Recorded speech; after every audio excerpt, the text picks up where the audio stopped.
आपके साथ जागृति। तो चलिए रुक कर लेते हैं खबरों का, जहां खबर चंडीगढ़ से है। हरियाणा राज्य सूखा राहत और बाढ़ नियंत्रण बोर्ड की बैठक के बाद मुख्यमंत्री का बयान सामने आया है। सीएम ने कहा कि इस बैठक में अगले साल में जो भी कार्य किए जाएंगे उसे फाइनल रूप देने का काम किया है। वहीं प्रदेश के अंदर बोर्ड के 320 नई योजनाओं को स्वीकृति दी गई है, जिसकी लागत 494 करोड़ है। इसके साथ ही सीएम ने कहा कि पहले पानी का भराव होने पर पानी को ड्रेन आउट करते थे ताकि बाढ़ से सुरक्षा की जाए। इस बार उस पानी को ड्रेन आउट करने की बजाय इस्तेमाल करने के प्रबंध किए गए हैं।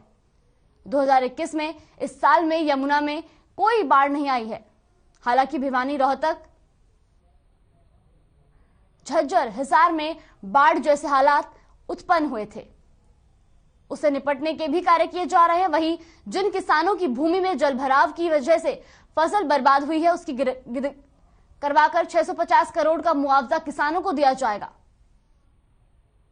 1 लाख एकड़ भूमि के सुधार के लिए योजना बनाई है। इसके लिए हमने एक पोर्टल बनाया है, जिसमें जो भी किसान रजिस्टर करेंगे उन्हें लाभ दिया जाएगा।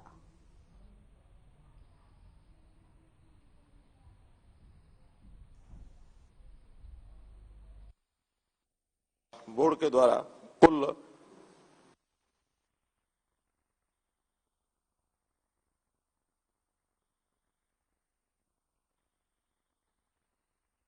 बोर्ड के द्वारा कुल 320 नई योजनाओं को रखा था और बोर्ड में उन सबको पास कर दिया। 494 करोड़ की ये सब योजनाएं होंगी। एक योजना पानीपत की पहले रिजेक्ट की गई थी, छोटी योजना थी, लेकिन बाद में वो कोई एक विवाद था, उसको समाप्त होने के बाद आज उसको भी जोड़ दिया गया। मात्र वो 16 लाख रुपए की एक योजना थी। इस बार विशेष ध्यान ये रखा गया है कि जो पानी हम पहले ड्रेन आउट करते थे और बाढ़ आदि की सुरक्षा की दृष्टि के लिए, इस बार उसको पानी को दोबारा से उपयोग करने के लिए रीयूज करने की जो स्कीमें हैं उसको भी विशेष बल दिया गया, ताकि जिस पानी को हम ड्रेन आउट करते हैं वो पानी हमारा ऐसा सूखा क्षेत्र, खास करके भिवानी जिला, दादरी जिला, महेंद्रगढ़ जिला, जिन जिलों में इस पानी को वर्षा के दिनों में भी तालाब और जितने भी वहां ड्रेन्स और खेत खाली पड़े हैं उसके अंदर डाल करके रिचार्जिंग के नाते से उपयोग किया जा सकता है। इसकी 221 करोड़ रुपए की ये योजनाएं इस बार अलग से बनाई गई हैं। कुल मिलाकर 2021 का ये जो वर्ष गया है, इस वर्ष में वर्षा के दिनों में पहली बार यमुना के क्षेत्र में कोई बाढ़ नहीं आई है, वरना यमुना का क्षेत्र भी बाढ़ के द्वारा प्रभावित होता था, लेकिन सब योजनाएं पिछले वर्ष जो बनाई गई थी उसका उपयोग हुआ। यमुना के किनारे कोई बाढ़ नहीं आई। हाँ, ये ठीक है कि भिवानी, रोहतक, झज्जर, हिसार और सोनीपत जैसे जिलों में भारी बारिश के कारण से निचले इलाकों के अंदर पानी रुका, काफी खड़ा हुआ, जिसके कारण से फसलों को नुकसान भी हुआ। बहुत एरिया ऐसा था जिसमें फसल की बुआई भी नहीं हो सकी, तो उसका रेवेन्यू डिपार्टमेंट ने जो आंकलन किया है सब गिरदावरी वगैरह करके, तो इस बार लगभग 650 करोड़ रुपए का ये मुआवजा दिया गया है।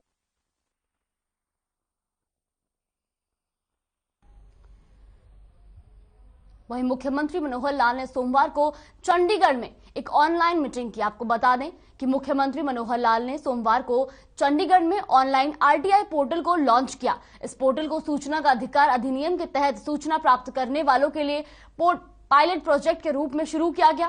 पोर्टल लॉन्च होने के साथ ही सरकारी कार्यालयों की कार्यप्रणाली को अधिक से अधिक डिजिटलाइजेशन करने की मुहिम एक और अध्याय जुड़ गया। इस मौके पर राज्य सूचना आयुक्त अरुण सांगवान ने मुख्यमंत्री को आरटीआई के ऑनलाइन पोर्टल के बारे में जानकारी दी। साथ ही अरुण सांगवान ने बताया कि पोर्टल पर प्रथम अपील के रूप में एसपीआईओ द्वारा जानकारी डाली जाएगी और द्वितीय अपील के रूप में राज्य सूचना आयुक्त कार्यालय सुनवाई करेगा। साथ ही उन्होंने बताया कि इस पोर्टल को मुख्य सचिव कार्यालय और हरियाणा राज्य सूचना आयुक्त कार्यालय से जोड़ा गया है।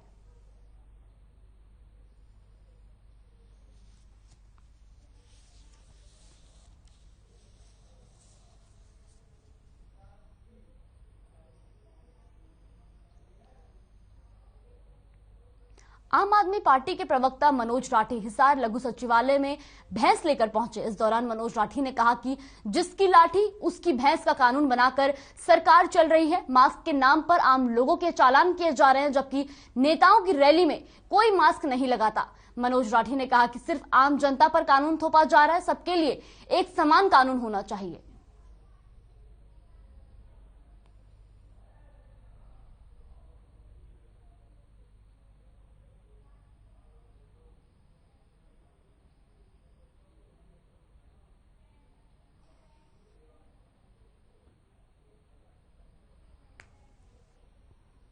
अगली खबर कैथल से है, जहां व्यापारियों के प्रतिनिधि मंडलों ने प्रदेश व्यापार मंडल के बैनर तले दुकान खोलने के समय में बदलाव को लेकर लघु सचिवालय तक मौन प्रदर्शन किया और सरकार से गुहार लगाई कि दुकानें खुली रखने का समय रात 8 बजे तक निर्धारित किया जाए।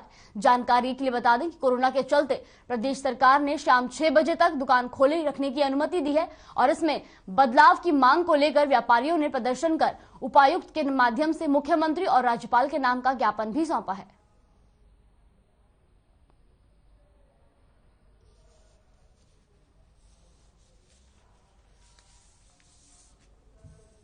प्रधान बजरंग दास जी के नेतृत्व में पूरे हरियाणा में डीसी महोदय, सीएम महोदय और राज्यपाल महोदय जी को ज्ञापन दिए जा रहे हैं। इसी कड़ी में आज हमारे कैथल शहर के हर एक ट्रेड के प्रतिनिधि जो हैं वो हमने कोरोना काल को देखते हुए ज़्यादा लोग नहीं करे, 50 लोग हमारे हर एक ट्रेड के प्रतिनिधि आए हैं और आदरणीय डीसी साहब को ज्ञापन देंगे कि हमारी दुकानों का टाइम 6 बजे की जगह 8 बजे का किया जाए।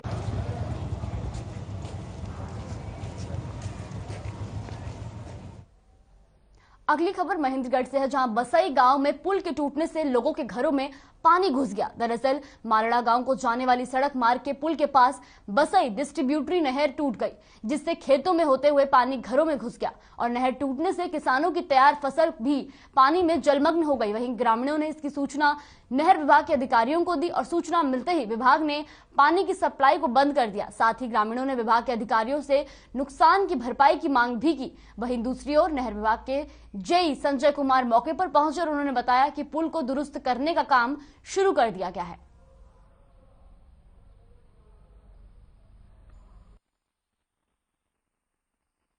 ये नहर जी शायद मतलब 1-1.5 बजे से मैं बाहर घर से निकल कर देखा ना, मेन रोड पे मेरा मकान है, तो मेन रास्ते पे जो सड़क है बसई मालड़ा, उस पर काफी मतलब पानी हो रहा था। काफी तेज मतलब गति से पानी चल रहा था। पानी मेरा मकान है मेन रोड पे, तो उसके चौक-गर्दा मतलब चारों तरफ पानी हो रहा था। मैंने मतलब 1-1.5 घंटा लगा के उसके चौक-गर्दा मतलब रेत रात लगा के मतलब उसको किया और गांव में फोन किया, अड़ोसी पड़ोसी के पास फोन किया, मतलब अपना बचाव कर रहे, सरपंच के पास भी फोन किया।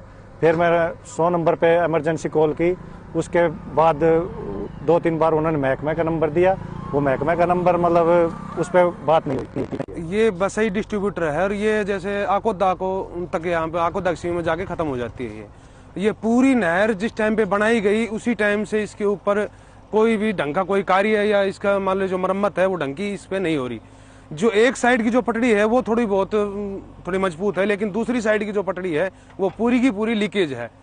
जहां से मान लो कम से कम 7 किलोमीटर 8 किलोमीटर की जो नहर है वो तो सही है, इससे आगे जो आकोदा तक जो नहर है बनी हुई है ये पूरी की पूरी एक पटड़ी जो बिल्कुल डैमेज है इसकी।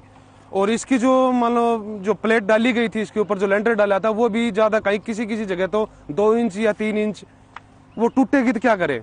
ये काफी जगह से ये नहर ऐसी लीकेज है कि जो पानी चलता है इसके अंदर, तो काफी खेतों के अंदर लीकेज पानी है अभी और लीकेज चल रही है नहर।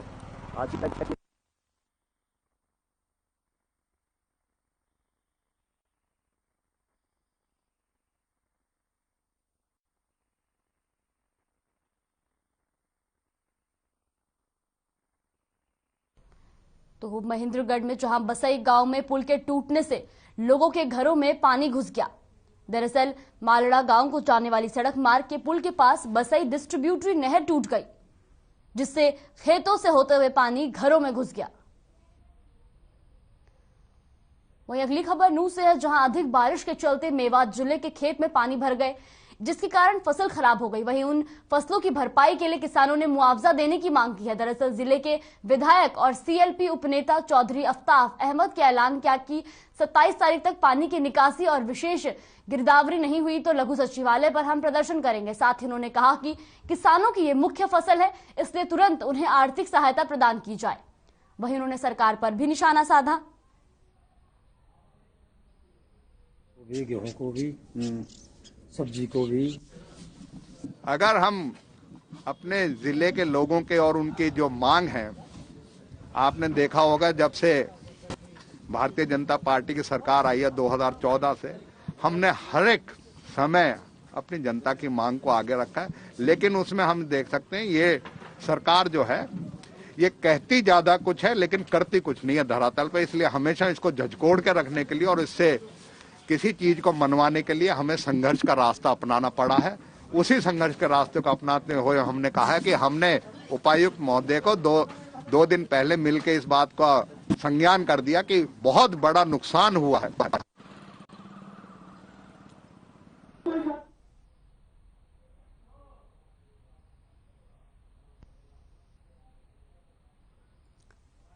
तो नूह में जहां अधिक बारिश के चलते मेवात जिले के खेत पानी से भर गए, जिसके कारण फसल खराब हो गई।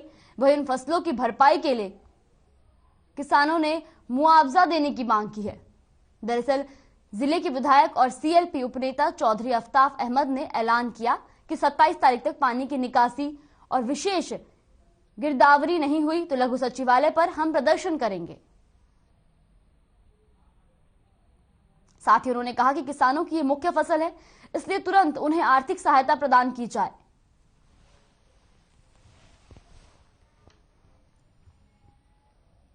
वहीं रेवाड़ी में गणतंत्र दिवस समारोह के मद्देनजर फाइनल रिहर्सल की गई, जहां राव तुलाराम स्टेडियम में परेड और सांस्कृतिक कार्यक्रम में भाग लेने वाले प्रतिभागियों ने अभ्यास किया।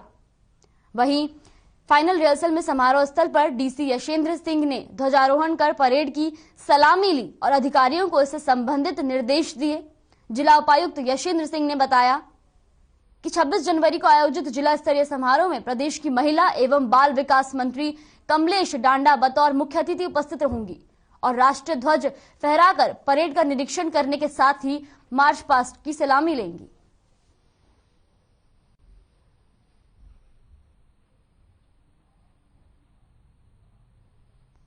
रेवाड़ी में गणतंत्र दिवस समारोह के मद्देनजर फाइनल रिहर्सल की गई, जहां राव तुलाराम स्टेडियम में परेड और सांस्कृतिक कार्यक्रमों में भाग लेने वाले प्रतिभागियों ने अभ्यास किया। साथ ही फाइनल रिहर्सल में समारोह स्थल पर डीसी यशेंद्र सिंह ने ध्वजारोहण कर परेड की सलामी ली और अधिकारियों को इससे संबंधित निर्देश भी दिए।